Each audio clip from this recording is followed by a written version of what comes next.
Alright. So, epic fail. Nag-try ako mag-vlog kanina papunta sa event. Ano nga ba event? So, event to ng Wheeltech in collaboration with Suomi Helmets. So, anong nangyari ay papunta ako sa event para pumunta sa launch ng helmet nila. Ito. And habang papunta ako, susunod ako, nag-vlog ako and all. Pero nawala ang aking kopya. Actually, hindi ko alam kung na-delete ko pa siya or sadyang hindi lang siya nag-record. So, simulan ko muna ng kwento dito, tapos sabay pagka-travel back in time tayo kung saan ko siya na-record.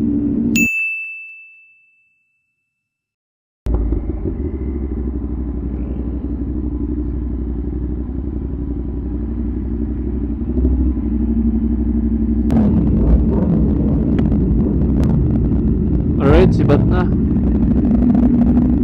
Alright, sibat na mga nakasama 450NK ZX4RR CB650 solid.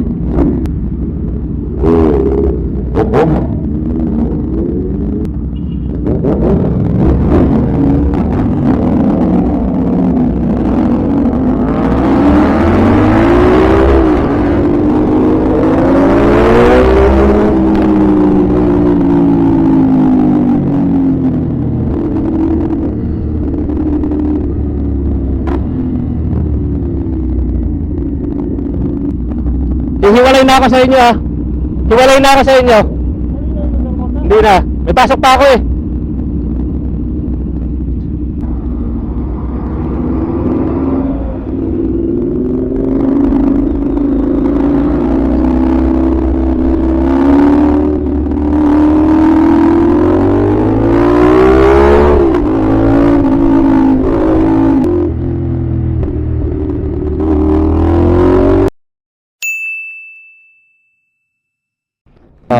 Well, kwento ko na lang din, ano.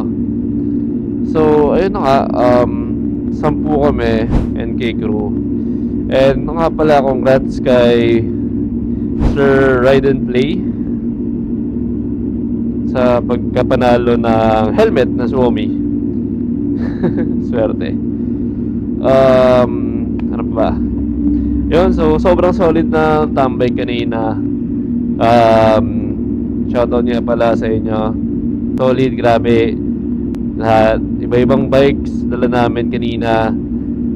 So merong naka obviously 450 NK. May naka 400 NK. Meron ding naka ibang big bike na mga nag-upgrade, nagpalit. So may mga nagdala ng CB650R, may nagdala din ng ZX4RR. Sobrang solid, grabe. So, ayun na. Tara, let's go. Uwi na tayo. So, ano nga ba nangyari sa event kanina? So, bago yung mismong event proper ng pag-launch ng helmet, nag-awarding muna sila ng mga looper. Mga nakapag-Philippine loop. Tapos, after ng awarding, doon nila nilabas yung helmet, tapos sabay nagpakain na sila. Well, okay naman kasi hindi kami nagutuman kasi simula pala ng pagting namin sa venue may mga papika-pika na. So grabe, solid magpa-event ang Wheeltech kasi naalagaan kami, hindi kami ginutom or hindi kami masyadong pinaghintay. I mean, nadali lang ng konti yung event pero sobrang solid. Nakakain ka agad and all, walang problema. So ayun, after ng awarding ng mga looper, nirelease na itong helmet na to. Grabe, sobrang solid din ng helmet. Talaga yung mga katulad yung shell na yung ginagamit sa MotoGP, basta sa pagkakaalala ko. Okay naman, pero Hindi ako bibili ng ganun, masaya pa ako sa helmet ko. Kahit mabigat yung helmet ko, okay pa ako.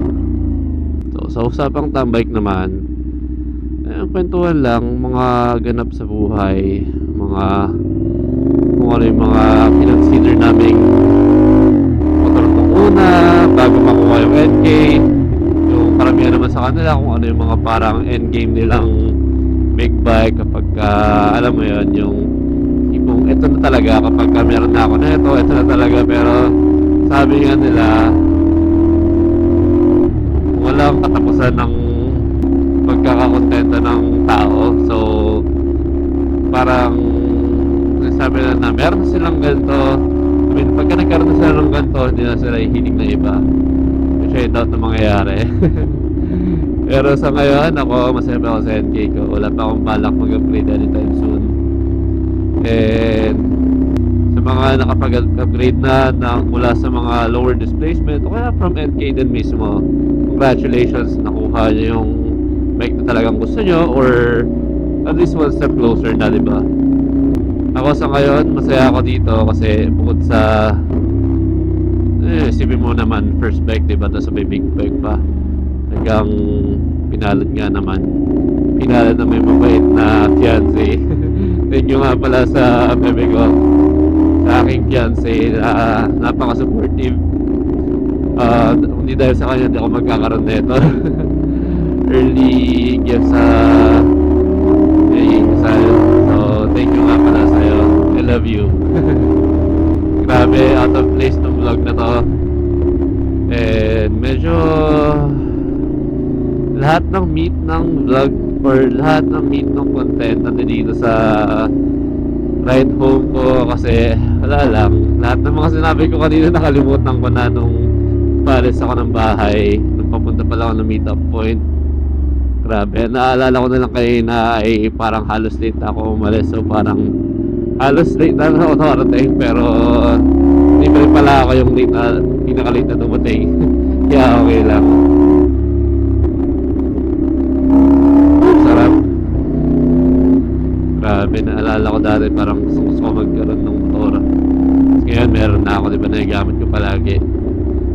Kaya every single time na naisip ko na, alam mo yun, na may inggit na etong sige to, meron ng ganito, hindi ako nainggit kasi ngayon pa lang, lagi kong inaalala yung mga panahon wala akong motor. Pero ngayon meron na ako. Sobrang thankful ako dahil doon. Kaya yung parang nakikip sa akin na maging kontento sa kung ano meron ako. Kasi kung ano yung meron ako ngayon, yung pinapangarap ko lang noon. Anyway, ito na tayo sa tunnel. Anyway, irgasin muna. Hindi mo na magsasalita.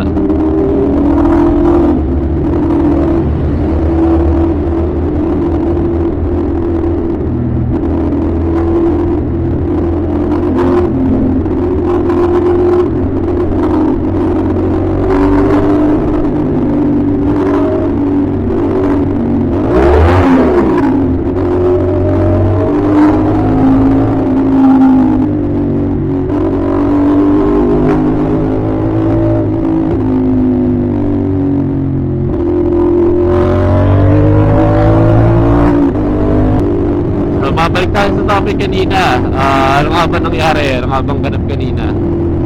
So, well, sa totoo lang, yung event na yun, para siyang naging tambike ng maraming motor, di ba? Ba't iba?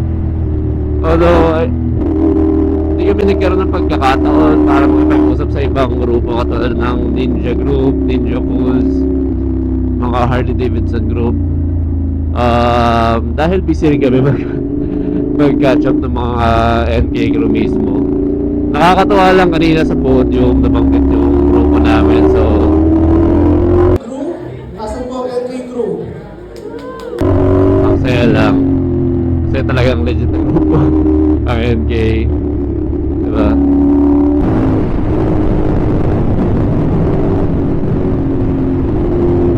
Solid bike din talaga.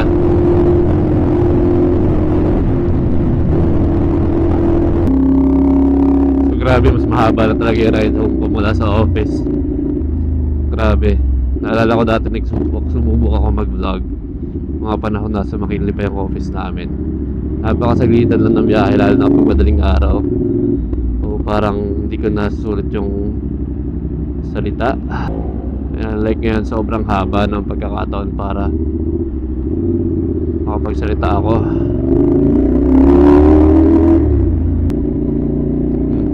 So paano ko na nga ba tatapusin ng vlog? Kasi sa totoo lang, ayun na lahat. In short, ang event kanina ay naging awarding ng Philippine Looper. Nag-launch ng helmet.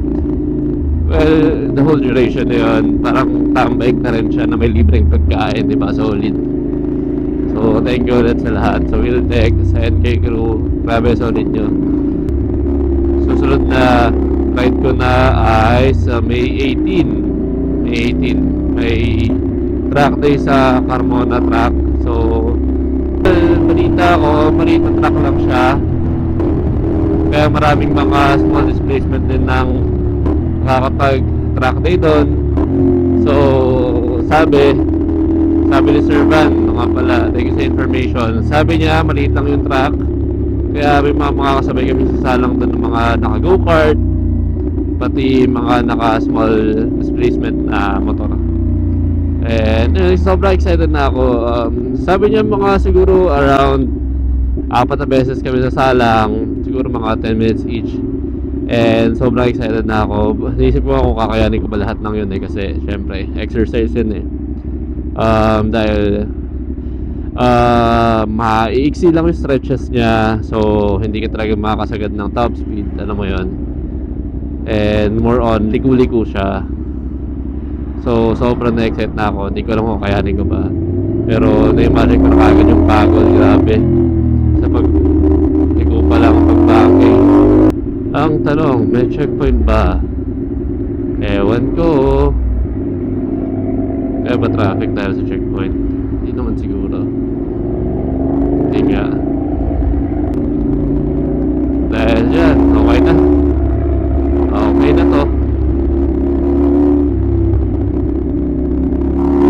Sana na-enjoy nyo yung ganitong klaseng vlog, no? Sino ba makakapanood na ito? Simula na ako magsalita sa vlog. Hindi mo maka soundcheck lang. Alright, ito yung mahirap pagka nasa loob ka ng gated community. Kailangan talaga as much as possible tahimik. Siyempre lalo na madaling araw, alas 3 na madaling araw, diba? So, yung mga naka-village, yung mga nasa loob ng gated community can relate. Lalo na pagkagandang bulahaw. Diba yung pipe? Thank you, sir! So, ayan. As much as possible talaga di naman ka-throttle pag ganito. Nahayaan ko na lang siya tumakbo. Konting alalay lang, ganun. And ayan, so that concludes it. Thank you so much for watching. Kung may nanood man. Ayan, solid. Sa susunod ulit, sana makapag-video ako sa track day. Kahit hindi kaya ng battery ng action cam ko. Anyway, peace.